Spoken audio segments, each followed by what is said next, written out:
तो हेलो मेरे प्यारे दोस्तों, कैसे हैं आप सब। उम्मीद करता हूं आप सब बहुत अच्छे होंगे। आपका हमारे चैनल पर विज़िट करने के लिए बहुत बहुत धन्यवाद। अगर आपने अब तक पिछली वीडियो को देख लिया होगा तो वहां से आपके काफ़ी हद तक कॉन्सेप्ट क्लियर हो गए होंगे। अब आज की वीडियो में हम sp2 हाइब्रिडाइजेशन को देखेंगे, लेकिन उससे पहले हमने पिछली वीडियो में आपसे कहा था कि sp हाइब्रिडाइजेशन के आपको 2-3 एग्जाम्पल बताए जाएंगे। तो एक एग्जाम्पल तो उसमें हो ही गया जो हर किताब में है और हर कोई बताता है। इसके अलावा भी मैं आपको 2 एग्जाम्पल देता हूं ताकि आपकी मेंटेलिटी क्लियर हो जाए। तो आइए बिना समय खराब किए चलते हैं अपने टॉपिक पर। हाँ, अगर आप इस वीडियो को पहली बार देख रहे हैं तो प्लीज़ इससे पहले के कॉन्सेप्ट को क्लियर करके तब आप इस वीडियो में आएँ ताकि आप इसे आसानी से समझ सकें। तो हमने एग्जाम्पल में लिया है BeF2, ठीक है। Be उसका सेंट्रल एटम है, इसलिए हम सबसे पहले Be को लेते हैं और इसके बारे में कहानी स्टार्ट करते हैं। तो Be का एटॉमिक नंबर जो होता है वो 4 होता है, यानी कि पीरियोडिक टेबल में उसकी जो कंडीशन है, जो उसकी स्थिति है, वो चौथे नंबर पर है। ठीक, इतना क्लियर। तो हम Be का इलेक्ट्रॉनिक कॉन्फ़िगरेशन करेंगे जो क्या होता है 1s2 2s2, ठीक। 2p0, ठीक। 2p0 को क्यों रख रहे हैं आगे समझ में आ जाएगा, सुन ही लीजिए। अच्छा, ये जो S में से जब ये एक्साइटेड स्टेट में जाएगा तो एक इलेक्ट्रॉन उछल कर उड़कर कहाँ चला जाता है P में, तो ही ये sp हाइब्रिडाइजेशन करते हैं। बिल्कुल आराम से बता रहा, समझ आ जाएगा, ठीक है। तो ये हो गया इसका ग्राउंड स्टेट। अब आते हैं इसके एक्साइटेड स्टेट में। तो अब जब ये एक्साइटेड स्टेट में आता है तो कुछ बदलता नहीं है, सिर्फ छोटी सी चेंज होती है कि 1s2 2s1 और 2p1, s में से एक इलेक्ट्रॉन उछलकर p में चला जाता है। तो फिर ये ऑर्बिटल में ऐसे फिलअप कर देते हैं, ठीक। अब इसी चीज़ को अब ये दो जो ऑर्बिटल हैं यानी कि s और p का पहला ऑर्बिटल, ये हाइब्रिडाइजेशन की प्रोसेस में पार्ट लेंगे, हिस्सा लेंगे। कौन? एक s और एक p, तो ही ना sp बनेगा। कॉमन सी बात है, एक s और एक p लेंगे तो ही ना sp बनेगा, बस। तो ये sp कंबाइन होंगे तो यहाँ पे 2sp हाइब्रिड ऑर्बिटल प्राप्त हो जाएंगे। ये दोनों आपस में कंबाइन होंगे तो 2sp हाइब्रिड ऑर्बिटल प्राप्त हो जाएंगे। बस वैसे ही हम इनका फिगर बना देंगे, एक s ऑर्बिटल एक p ऑर्बिटल कंबाइन हुए 2sp हाइब्रिड ऑर्बिटल बन गए। एक काम की बात है कि इनके बीच में जो एंगल बनता है वो 180 डिग्री का बनता है और ये एक सीधी रेखा में है, एक लाइन में है, इसीलिए इसको लाइनियर या लीनियर हाइब्रिडाइजेशन के नाम से भी जाना जाता है। खत्म। यहाँ तक प्रोसेस देखिए दोनों में कॉमन है, इसमें भी कॉमन है उसमें भी कॉमन है। अब आते हैं बात कि ये तो बन गया Be, लेकिन अभी F2 तो बाकी है।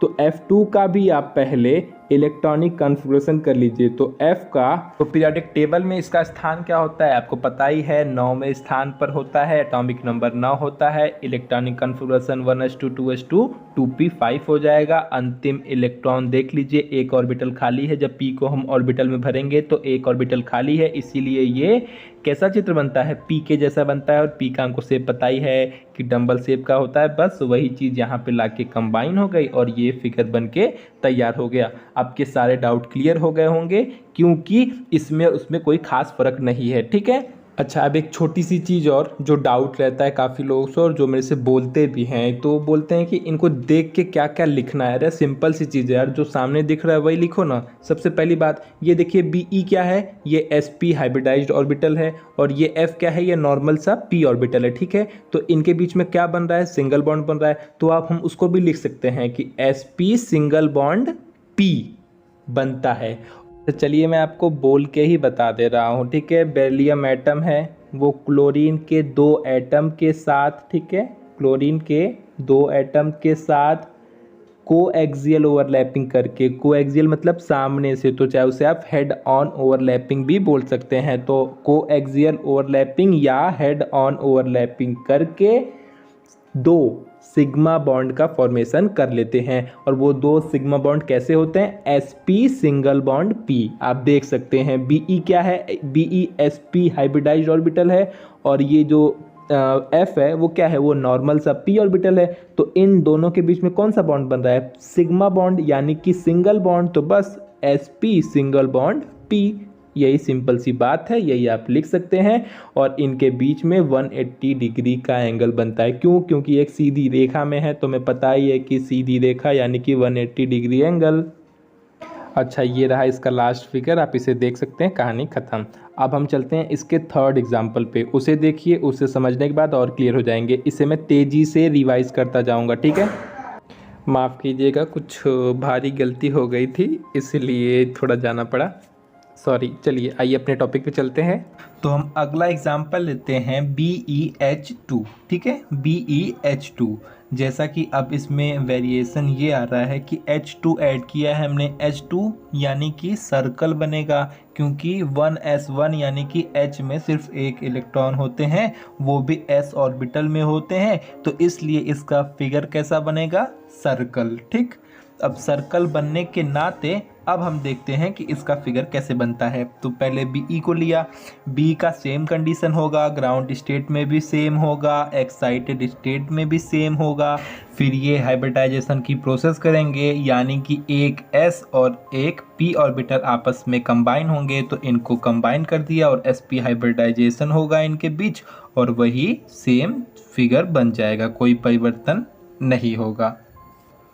और जो इनके बीच का एंगल है वो 180 डिग्री रहेगा। यहाँ तक तो दोनों में सेम है। जब फॉर्मेशन ऑफ BeH2 लिखेंगे, यहाँ से थोड़ी वैरायटी आएगी, कुछ वैरायटी खास नहीं आएगी, यहाँ पे वैसे ही रहेगा। Be को बना देंगे, Be एक हाइब्रिडाइज्ड ऑर्बिटल है, B के दो लोब हैं, एक लोब से H को जोड़ देंगे, दूसरे लोब से इस H को जोड़ देंगे, क्योंकि H2 है तो वैसे ही हम दो H को कंबाइन कर देंगे और यहीं पे हमारा बन के तैयार। तो जैसा कि हमें पता है कि H में सिर्फ एक इलेक्ट्रॉन होते हैं, यानी कि 1s1, और S का ऑर्बिटल कैसा होता है, सर्कल, ये भी हमें पता है, इसलिए Be के दोनों साइड हम सर्कल को जोड़ देते हैं।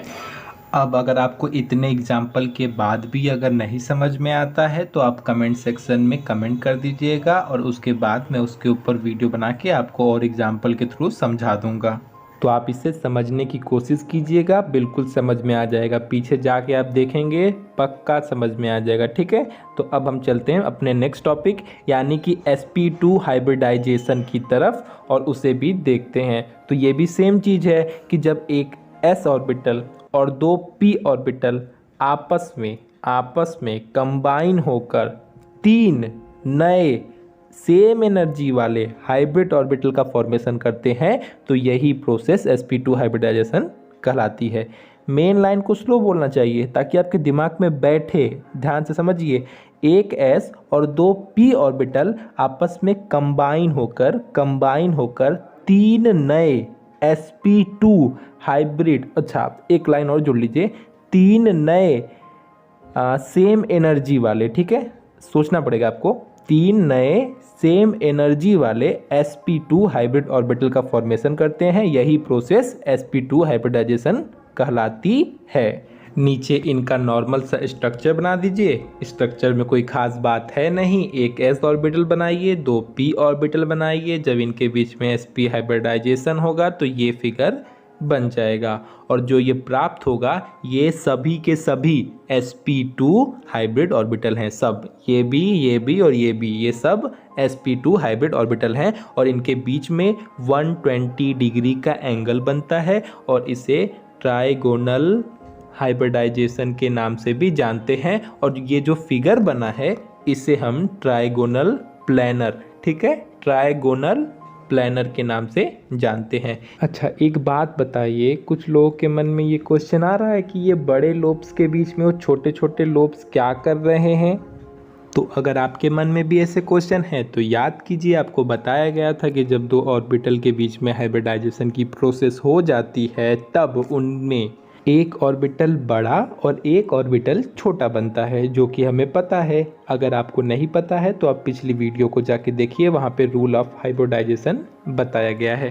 तो चलिए चलते हैं अपने एग्जाम्पल पर। तो एग्जाम्पल है BCl3 यानी कि फॉर्मेशन ऑफ BCl3 तो हम सबसे पहले हेडिंग डालेंगे हाइब्रिडाइजेशन इन बी, यानी कि बोरान के अंदर हाइब्रिडाइजेशन।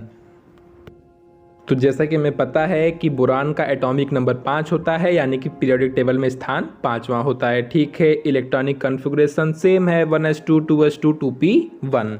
उसी के अकॉर्डिंग हम इसे ऑर्बिटल में फिल कर लेंगे। कोई डाउट? No doubt. ये कौन सा स्टेट है? Ground state. सेकेंड, बोरान जब एक्साइटेड स्टेट में आएगा तो क्या होगा? 1s2 2s1 और 2p2। क्यों हुआ? एक इलेक्ट्रॉन उछलकर p ऑर्बिटल में चला जाएगा। ठीक है, अगर आपको इसमें दिक्कत आती है तो आप ऐसी मानसिकता रख के चलिए ना कि हमको 2p चाहिए, sp2 पढ़ रहे हैं तो हमको 2p चाहिए ना, तो बस वहाँ से एक को उठाइए और यहाँ पे रख दीजिए। मैंने आपको दोनों तरीका बता दिया। रियल वजह कि जब वो एक्साइटेड स्टेट में आता है तो एक इलेक्ट्रॉन उत्तेजित होकर 2py में चला जाता है, यानी कि p ऑर्बिटल में चला जाता है। देखिए, आप ऐसे भी समझ सकते हैं कि sp2 हाइब्रिडाइजेशन पढ़ रहे हैं, यानी कि हमें एक s और 2p चाहिए, तो अभी तो हमारे पास एक s और एक ही p हो रहा है ना, तो जाहिर सी बात है अगर हमें 2p चाहिए तो बस इसी बेसिस पे समझ लीजिए कि हम यहाँ से इलेक्ट्रॉन को उठाकर वहाँ भेज रहे हैं, इसलिए ताकि हमें एक s और 2p प्राप्त हो सके। आई थिंक आपका डाउट क्लियर हो गया होगा। ठीक, अब चलते हैं हम अपने आगे। तो सिंपल सी चीज़ है, अब हम इनका स्ट्रक्चर बना लेंगे। स्ट्रक्चर तो कुछ बनाना नहीं है, सिंपल सा ये दो जो हैं ये sp2 हाइब्रिडाइजेशन कर लेंगे और हमें 3 sp2 हाइब्रिड ऑर्बिटल प्राप्त हो जाएगा। अब इनके ही बेस पे हम फिगर बना लेंगे। फिगर क्या बनाना है? एक s ऑर्बिटल बना लेंगे, एक 2px ऑर्बिटल बना लेंगे और एक 2py ऑर्बिटल बना लेंगे। अब ये जब आपस में कंबाइन होंगे तो ये फिगर बन जाता है। मेन चीज़ क्या थी कि 3 ऑर्बिटल मिले तो हमें 3 ऑर्बिटल प्राप्त भी हुए। ठीक है, देखिए s p p ये 3 आपस में कंबाइन हुए तो हमें sp2 हाइब्रिडाइजेशन के बाद भी हमें 3 ऑर्बिटल ही प्राप्त हुए। बस फर्क ये है कि एक लोब बड़ा और एक लोब छोटा होता है, जो कि आप फिगर में देख पा रहे हैं। ठीक है, आपके सारे डाउट क्लियर हो गए होंगे। इनके बीच में 120 डिग्री का एंगल बनता है और इसका शेप ट्रायगोनल प्लेनर होता है। अब बात आती है Cl की, क्योंकि B तो बन चुका, अब बात आती है Cl की। तो Cl का एटॉमिक नंबर 17 होता है। अगर इसका इलेक्ट्रॉनिक कॉन्फ़िगरेशन करें तो 1s2 2s2 2p6 3s2 3p5 होता है। ठीक, इसके लास्ट ऑर्बिटल में 5 इलेक्ट्रॉन होते हैं, तो हमें पता चल जाता है कि एक इलेक्ट्रॉन खाली है, जगह है, इसी वजह से ये ओवरलैपिंग की प्रोसेस करते हैं, हाइब्रिडाइजेशन में भाग लेते हैं। तो क्या होता है? बस सिंपल सा p ऑर्बिटल के जैसा फिगर बना लीजिए और उससे ओवरलैपिंग कर लीजिए। इस क्रिया के दौरान जहाँ जहाँ पे Cl और B आपस में मिलेंगे वहाँ पे सिग्मा बॉन्ड का फॉर्मेशन होता है, यानी कि कुल 3 सिग्मा बॉन्ड बनते हैं और तो कुछ बचा नहीं। और ये जहाँ मिल रहे हैं उस जगह पे जो बॉन्ड बन रहा है वो किन के बीच बन रहा है? sp2 single bond p sigma bond का फॉर्मेशन होता है। किसका? sp2 single bond p sigma bond का फॉर्मेशन होता है, जैसा कि आपके स्क्रीन पे है। आज के लिए बस इतना ही, लेकिन अगर अभी आपको समझ में नहीं आता है तो आप कमेंट कर सकते हैं और मैं चाहूँ तो आपको यहीं पे सेकंड एग्जाम्पल दे सकता हूँ, लेकिन मैं सिर्फ इसलिए नहीं दूंगा क्योंकि अगर आज ही बता दूंगा तो कोई फ़र्क नहीं पड़ेगा। अगर मैं इसी एग्जाम्पल को एक दिन बाद दूंगा तो आपका रिवाइज भी हो जाएगा, प्लस आपके कुछ कॉन्सेप्ट भी क्लियर हो जाएंगे। तो बस आज के लिए इतना ही। अगर आपको हमारी वीडियो पसंद आई हो तो वीडियो को लाइक शेयर सब्सक्राइब कीजिएगा और इसे प्लीज़ अपने दोस्तों में शेयर कीजिए ताकि उन्हें भी अच्छे नोट्स मिल सके। नोट्स ही मिलेंगे क्योंकि हम समझाते तो बहुते ख़राब हैं, ठीक है, इसीलिए ना 3-4 लोग बस खाली कमेंट करते हैं। बहुत ख़राब लगता है, सच बता रहे हैं, बहुत ख़राब। लेकिन इन सब के बाद भी हम मानेंगे नहीं, 3-4 ठो जो फैन फॉलोइंग है उनको ही पढ़ाएंगे। चलिए आज के लिए टाटा, मिलते हैं हम अपनी अगली वीडियो में।